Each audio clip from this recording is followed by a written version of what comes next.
Военно-тактический полигон «Легион» под Ухтой готовится принять сотню детей и подростков, которые интересуются военно-спортивными играми. Здесь в июле будет дан старт военно-патриотическому полевому слету «Северный рубеж» памяти первого героя Республики Коми Анатолия Хлобыстова. 9 дней участники слета, юнормейцы, кадеты, школьники проведут на полигоне в условиях максимально приближенных к армейской службе. Тактику стрелкового боя, например, будут отрабатывать во время игр в лазертаг, пейнтбол, страйкбол и фаертаг.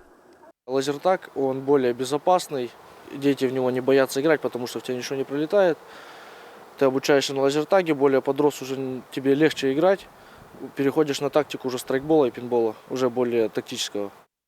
Стрелковый бой – это далеко не все. Обучение тактической медицине, эвакуации раненого, преодоление полосы препятствий, сборка и разборка автомата, разминирование, метание гранаты. Обучение этим навыкам и их применение на деле в полевых условиях – это только один из этапов проекта Федерации военно-тактических игр имени Героя Республики Коми Анатолия Хлобыстова. «Северный рубеж» получил поддержку фонда президентских грантов, а также был рекомендован к поддержке главой Республики Коми. После июльского слета уже в сентябре ребята продолжат заниматься в зале. Затем их снова ждут выезды на полигон для отработки умений, например, в управлении беспилотниками. Есть у нас теоретические занятия. Сначала бойцы, конечно же, учат теорию перед тем, как перейти к дрону самому. И потом переходят на симулятор. То есть пульт управления подключается к компьютеру, запускается симулятор дрона. Они летают точно так же на компьютере, как на дроне. Привыкают к управлению, сначала учатся, потом переходят к практике самой. Начинаются занятия на дроне. Большая программа поможет ребятам овладеть навыками, которые нужны для службы в вооруженных силах.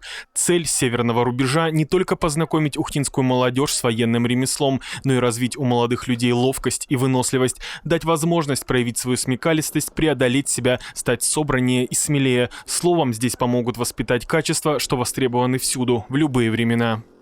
Собрав все самые лучшие навыки, практики, мы уже их внесли в полном объеме в Федерацию военно-тактических игр, открыли ее в 2018 году, где сын стал президентом Федерации и уже передавал накопленный свой опыт подрастающему поколению. Не только в тактических играх, но и в патриотическом воспитании.